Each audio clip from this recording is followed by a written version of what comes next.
प्यारे भाइयों बहनों, आज पूजन वर्ष का 27वां इतवार है और आज के पाठों का विषय है फलहीन दाखबारी। परमेश्वर पिता ने एक बहुत सुंदर दुनिया बनाई और दाखबारी के मालिक के समान उसने अपनी दुनिया की देखभाल की, उसकी रक्षा की। समय आने पर उसने मज़दूरों को भेजा कि वे जाकर दाखबारी का फल या उसकी पैदावार एकत्रित करें। लेकिन परिणाम क्या हुआ? जिन लोगों को दाखबारी दी गई थी, जो आसामी थे या ठेकेदार थे, उन्होंने मज़दूरों को पकड़ा, बेइज्जत किया, मारा, पीटा और बाद में उन्होंने उसके बेटे को भी बाहर ले जा कर के मार डाला। आज का संदेश इसी दृष्टांत पर या इसी कथा पर आधारित है। आज हम इटली के एक छोटे से गांव असीसी में 12वीं शताब्दी में जन्मे संत फ्रांसिस का त्यौहार भी मना रहे हैं।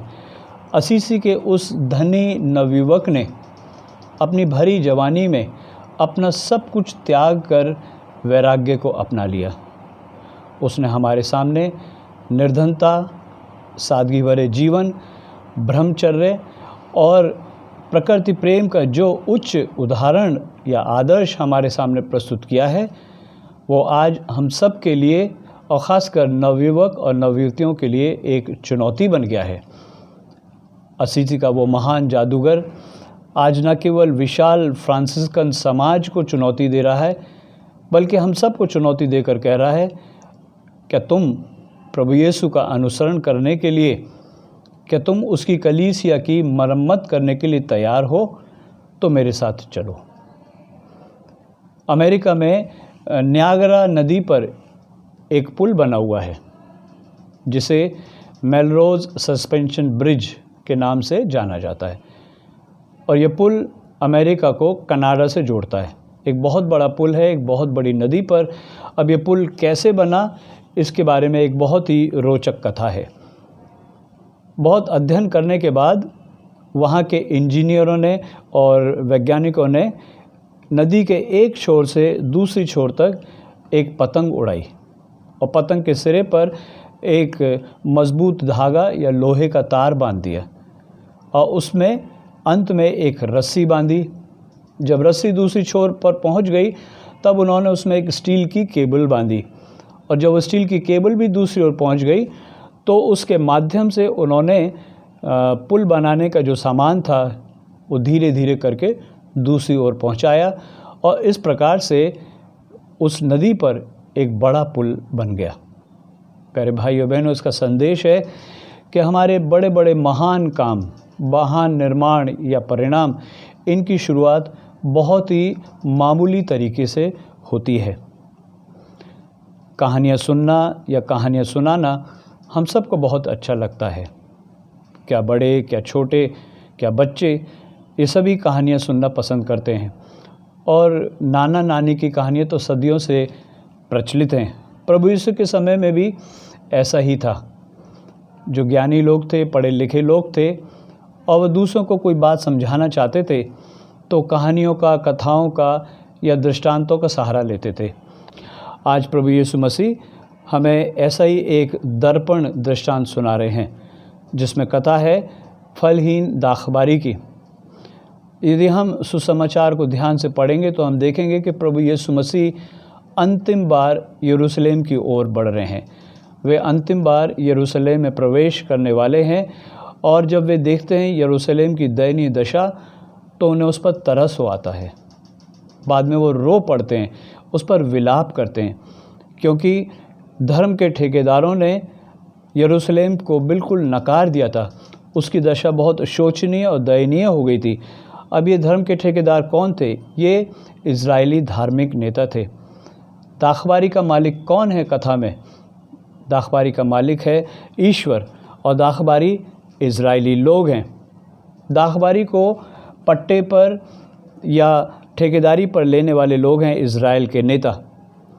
मालिक ने जिन मज़दूरों को पहले भेजा वो हैं पहले भेजे हुए नबी, और जिन मज़दूरों को परमेश्वर ने बाद में भेजा या मालिक ने बाद में भेजा वे हैं दूसरी श्रेणी के, यानी कि दूसरे टाइप के नबी जिन्हें परमेश्वर ने समय आने पर बार बार उनके पास भेजा। और दोनों ने ही वहाँ जा कर के दाखबारी में ठेकेदारों को मालिक की बात बताई कि जो फल एकत्रित हुआ है, जो फल आपने पैदा किया है, उसका जो अंश है जो मालिक को जाता है वो दे दो, उसकी लगान दे दो। लेकिन उन्होंने क्या किया? उन्होंने मज़दूरों को पकड़ा, मारा, बेइज्जत किया और बहुत से मज़दूरों को उन्होंने मार भी डाला। अंत में दाखबारी के मालिक ने अपने पुत्र को भेजा।